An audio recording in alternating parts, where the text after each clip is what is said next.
Concordium. En ny morgen i digital identitet. I en verden, hvor vores digitale identitet konstant er truet, hvor store teknologifirmaer monetiserer vores hver eneste bevægelse, opstår der en ny daggry. Velkommen til en dybdegående undersøgelse af Concordium, den banebrydende Layer 1 blockchain, der omformer selve stoffet af digital identitet. I de næste 15 minutter rejser igennem innovationer, udfordringer og den transformative vision af en decentraliseret identitetsrenæssance. Fra at forstå den grundlæggende filosofi til at forestille sig fremtiden. Lad os påtage os denne oplysende rejse sammen. Skaber sig en unik plads i det enorme rige af digital identitet. Da adskillige platforme kæmper om opmærksomhed, udmærker Concordium sig som en grundlæggende søjle. Tilbyder en fuldt udviklet, uafhængig Layer 1 blockchain, omhyggeligt udformet til at harmonisere privatliv med ansvarlighed. Concordium er en offentlig og tilladelsesfri Proof-of-Stake blockchain med et indbygget identifikationslag for at opfylde reguleringskrav. Projektet er forblevet forholdsvis ubemærket, efter det stille lancerede sin indfødte CCD-token på Bitfinex og BitGlobal, to førende kryptobørser, i februar 2022 midt i et uophørligt kryptobjørnemarked. Udfører energisk på en ambitiøs vejledning, har Concordium haft stor gavn af manglen på opmærksomhed. Dette har tilladt blockchainen diskret at introducere en række forstyrrende innovationer, som snart vil placere den på den globale kryptoscene. Som en brancheskabende Layer 1 blockchain. Den tekniske dygtighed af Concordia inkluderer en imponerende transaktionskapacitet, matcher Visa-netværkets gennemsnitlige globale kapacitet, en lynhurtig 2 sekunders bloktid med øjeblikkelig deterministisk afslutning og fiat-fast lave transaktionsgebyrer, sammen med førende nulvidensteknologi, ekstremt videnskabsbaseret praktisk skalerbarhed og en alsidig smart kontraktramme i verdensklasse. Concordium er klar til at bryde frem i rampelyset. Økosystemet blomstrer allerede og har mere end 50 annoncerede brugstilfælde og en voksende pipeline på op til 1000 projekter, der er ivrige efter at udnytte fordelene ved Concordiums robuste, tilpasningsdygtige, skalerbare infrastruktur. Og frem for alt overholdt arkitektur. Grundlaget for identitet er en game changer, der direkte adresserer privatlivets paradoks, baner vejen for enestående privatliv, der sikrer bæredygtigt compliant pseudonymitet, yderligere forstærket af cutting-edge privacy-teknologier som SHIELD og branchens førende nulvidenskabsrammer. Med rustbaserede smart kontraktmuligheder i verdensklasse, Concordium giver et frugtbart grundlag for en række identitets- og overholdelsesfokuserede projekter at innovere og blomstre. Den nylige afsløring af Web3-ID understreger Concordiums potentiale som en bred grundlæggende arkitektur for en endeløs strøm af SSI-brugssager, integrerer akkrediteringer og egenskaber problemfrit, hvilket gør det muligt for identiteter at udvikle sig dynamisk med hver tilføjet attribut.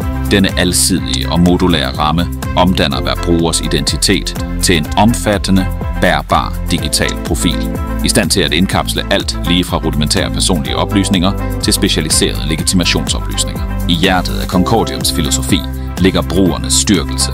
De beholder fuldt selvstyrende kontrol over data, høste tillidsfordelene, som økosystemet tilbyder, ved at tillade dem at skalere deres afledte fordele, ved at navigere smidigt gennem den hurtigt voksende myriade af identitetscentrerede applikationer. Concordiums demokratiske tilgang til identitetsakkreditering og verifikation, der er indbygget i Web3-ID, giver alle inden for dets økosystem mulighed for at blive en udsteder eller verifikator. Fremmer et levende og konkurrencedygtigt miljø, der tiltrækker en strøm af ID-fokuserede anvendelser. Udover Web 3.0 ID har Concordium også rullet MySony ID ud.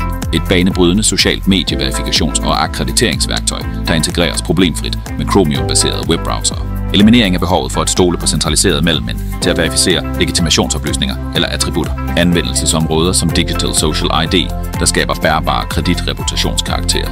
Og ECRX, der tilbyder en omfattende og overensstemmende Matic-stack, der baner vejen for verdens første decentraliserede lavdelte samtykkesystem for platforme som WordPress og Joomla, er blot glemt ind i en omfattende fremtid for Concordium-baserede SSI-tilbud. I et landskab fuld af udviklende digitale identitetsløsninger.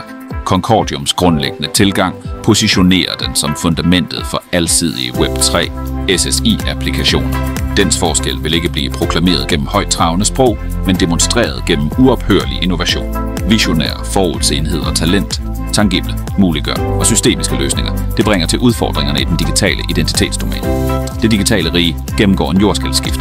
Over 10% af verdens BNP er dedikeret til at etablere tillid, der omfatter retssystemer, systemer, reguleringsorganer, finansielle institutioner og de mangfoldige processer for behørig due diligence. Blockchain-teknologi lover at revolutionere dette landskab ved at skabe et tillidsløst samfund, der drastisk reducerer omkostninger i forbindelse med tillid. Dette strømligner ikke kun eksisterende processer, men giver også mulighed for nye, innovative forretningsmodeller, der tidligere var uhåndterlige i Web2-miljøet. For at blockchain virkelig kan låse op for sit enorme potentiale, skal det navigere gennem det komplekse labyrint af regulerende overholdelse. Concordium har positioneret sig i spidsen for denne udfordring ved at fremme harmoniseringen af de libertarianistiske principper i kryptoverdenen.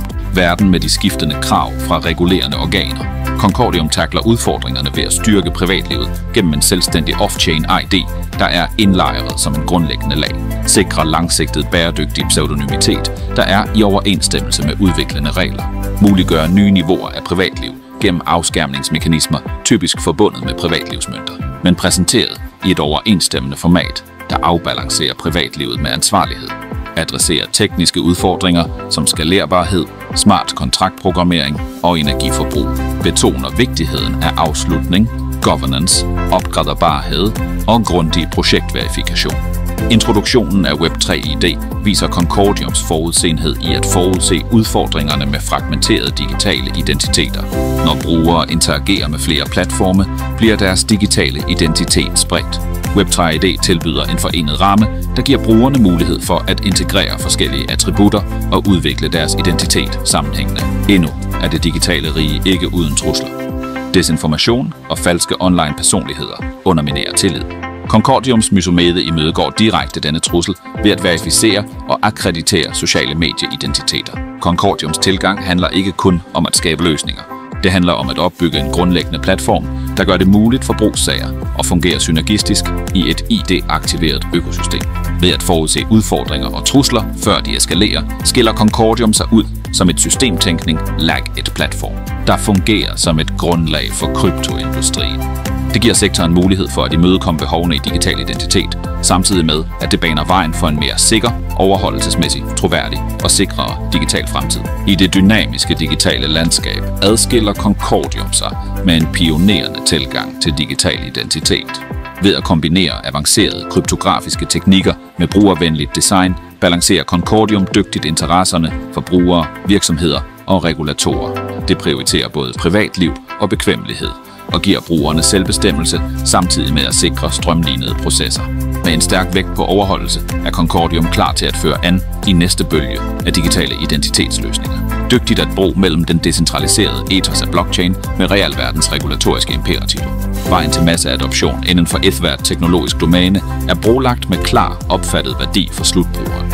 Historisk set har forbrugerne vist en vilje til at gå på kompromis med privatlivet, hvis afvejningen opfattes som værdifuld.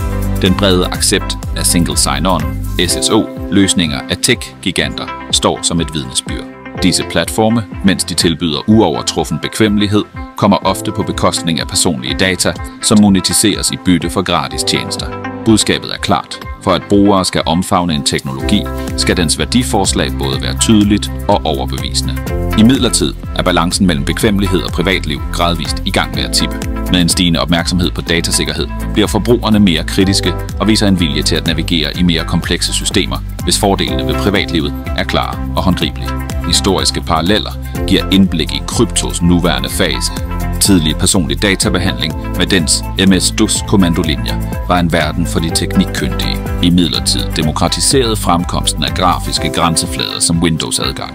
På samme måde var den indledende kompleksitet af e-mails en barriere, men brugervenlige applikationer drev til sidst internettets brede adoption. Krypto i dag spejler disse tidlige tekniske faser. Den dominerende fokus på valutaaspektet, tegnebogens indviklinger og blockchain-teknologiens skræmmende karakter står alle som formidabelt indgangsbarriere. For at masseadaptation skal realiseres, skal fortællingen skifte fra valuta til nytte. Blockchain, på trods af sit revolutionerende potentiale, skal integreres problemfrit i baggrunden. Ligesom internetbrowser gjorde TCP/IP gennemsigtig og fremhævede indhold. Tegnebøger skal også udvikle sig og gå fra at være skræmmende værktøjer til intuitive, brugervenlige grænseflader. Onboardingsprocessen for nye brugere skal være hurtig og ligetil og lægge vægt på håndgribelige fordele frem for spekulative elementer. De ofte annoncerede privatlivsfordele ved krypto udfordres af dets offentlige hovedbog, hvilket skaber en kognitiv dissonans, som platforme skal håndtere. Concordium skiller sig ud med en række værktøjer og funktionaliteter skræddersyet til at takle udfordringerne i det moderne kryptolandskab. Concordium prioriterer en problemfri brugeroplevelse ved at tilbyde hvidmærkede tegnebogsløsninger og sponsorede transaktioner, så blockchain-kompleksiteter trækker sig tilbage. Integrationen af europæiske og nationale EID-systemer strømligner onboardingsprocessen og gør den lige så simpel som at swipe inden for en betroet identitetsapp. Det er Concordium-økosystem, der har en institutionel, decentraliseret børs, en reguleringsklar lanceringsscene og den MyCA-kompatible, stabile mønt euro. Står robust og fremtidssikret. Som sektorer som ESG, DeFi, GAIN, musik og meget mere genkender værdien af grundlaget for ID og compliance-klar design, nye Web3 ID-synergier opstår. For eksempel har Digital Social ID, der også blev nævnt tidligere, integreret sit sociale kreditvurderingssystem med den decentraliserede udveksling Concordex. Dette samarbejde baner vejen for sofistikeret brugerprofilering, hvilket muliggør skabelsen af meget skræddersyede handelsoplevelser ved at kombinere brugerhandelshistoriker med bærbare omdømmeattributter. Brugerne kan forvente personlige handelsoplevelser, lige fra tilpassede grænseflader til individualiserede handelsanbefalinger og prioriteret adgang til nye funktioner. ACIRX, en anden anvendelse, med sin innovative privatlivsfokuserede Martech-stak og banebrydende fortrinsret til selvstændig samtykke til webanalyse, udnytter også Concordiums Web3 ID. Denne integration gør det muligt for andre anvendelser at nyde godt af dens fremskridt. Som den eneste lag 1 blockchain med ID indlejret på protokolniveau, skaber Concordium et unikt miljø, der er gavnligt for synergistisk innovation. Den nylige lancering af Euro eksemplificerer dette og repræsenterer et banebrydende skridt som verdens første fuldt ud end-to-end compliance-fokuseret stablecoin-løsning. Byggende på de hidtil delte indsigter har Concordiums vision for det næste årti både ambitioner og transformerende, trækker på sin nuværende bane og de grundlæggende principper, der allerede er understreget. Concordium forestiller sig en fremtid, hvor det digitale identitetslandskab ikke bare bliver omformet, men genfødt. I hjertet af Concordiums vision ligger individets beføjelse. På et årti vil konceptet om Self-Sovereign Identity, SSI, skifte, og Web 3.0 ID vil ikke kun være teknologiske funktioner, men gennemsyre globale samfundsnormer. Brugere vil have uovertruffen kontrol over deres personlige data, hvilket dikterer dets brug, adgang og distribution. Denne ændring vil føre til en digital verden, hvor brugerne ikke længere er produktet, men vogterne af deres digitale essens. Visionen om en tillidsfuld fremtid resonerer dybt med Concordiums ambitioner ved at udnytte kraften af blockchain og dens base ID-lag. Concordium forestiller sig en digital verden, hvor interaktioner er lige så transparente og tillidsfulde som ansigt-til-ansigt engagementer. De fragmenterede digitale identiteter i dag vil samles til forenede, sammenhængende digitale personer, verificeret og akkrediteret. Det, der sikrer ægthed i enhver interaktion. Med opkomsten af Web3 vil det næste årti være vidne til spredningen af decentraliserede applikationer ned ad vejen, der sømløst integrerer med decentraliserede identitetssystem. Disse dApps, bygget på platforme som Concordium, vil være brugercentreret, modstandsdygtige over for censur og tilbyde enestående oppetid. Den digitale verden vil overgå fra isolerede platforme til forbundne økosystemer, hvor data flyder problemfrit, sikkert og med brugerens samtykke. Når brugerne får kontrol over deres data tilbage, vil forretningsverdenen tilpasse sig og føde nye modeller, der prioriterer brugerværdi over dataudnyttelse. Virksomheder kan samarbejde direkte med brugerne, kompensere dem for dataadgang eller innovere for at tilbyde værditilføjede tjenester, der respekterer privatliv og autonomi.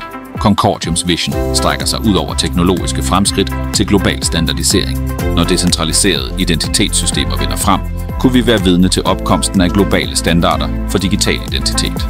Denne harmonisering vil gøre internationale interaktioner, hvad enten det er forretning eller personligt, mere strømlinet og effektivt. Det næste årti, som Concordium ser det, handler ikke kun om teknologisk udvikling, men en renæssance af digital identitet.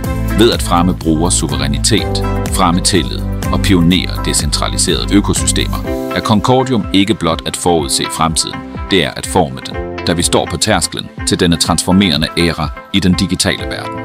Platforme som Concordium sikrer, at fremtiden ikke kun er decentraliseret, men også harmonisk, inkluderende og styrkende.